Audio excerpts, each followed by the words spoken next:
Good afternoon and welcome to our broadcast at this hour. My name is Abdiaziz Hashim. The sign language interpreter at the bottom end of the screen is Anna Wangeshi. Quickly, I want to take you to the Kenya School of Government, where President William Ruto is currently addressing stakeholders within the environmental sector, where the president is advocating for the cleanup of Nairobi River. He was initially talking a while ago. Let's listen to what the head of state is saying in that particular event.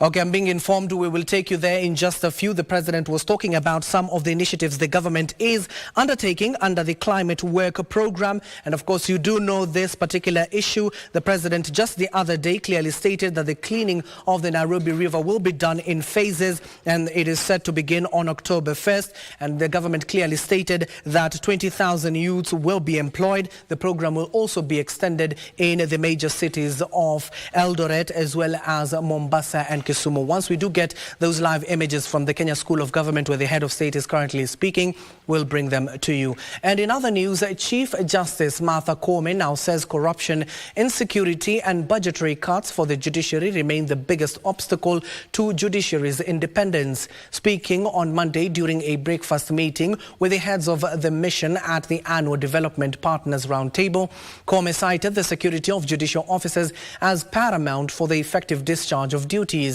The President of the Supreme Court urged continued support from development partners.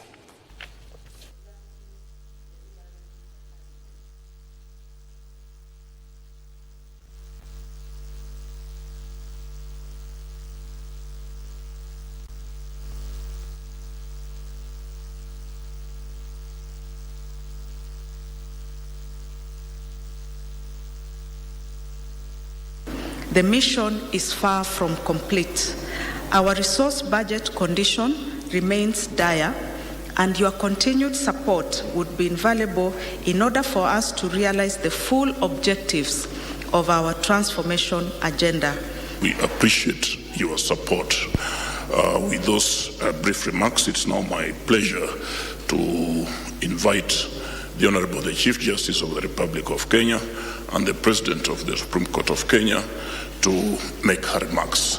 Because of those insecurities, we have had to pull down the makeshift courts which we had, like at Makandara Court.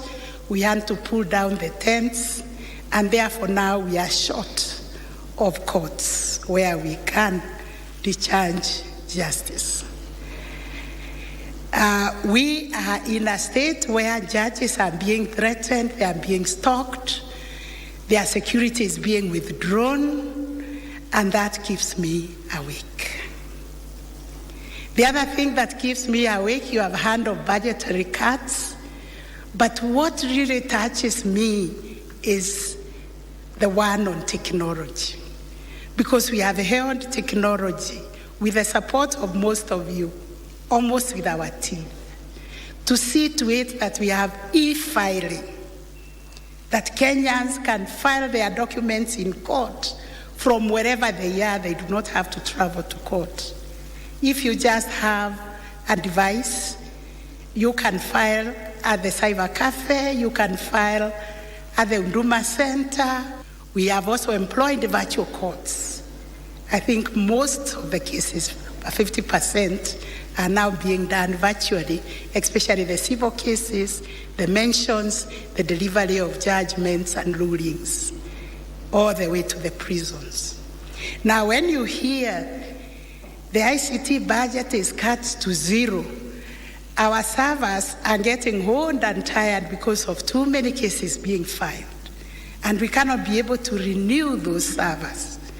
That, dear friends, keeps me awake at night.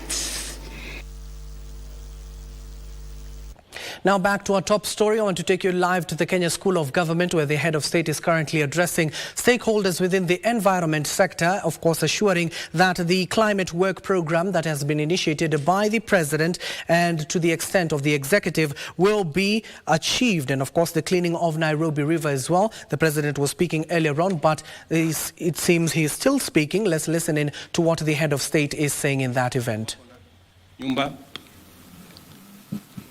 Kenya, 7 million people wanaishi kwa slums. Mnaona tofauti ile iko hii dunia? Na tulianza pamoja. Wale walichukua barabara, wakajipanga. Leo kila mwananchi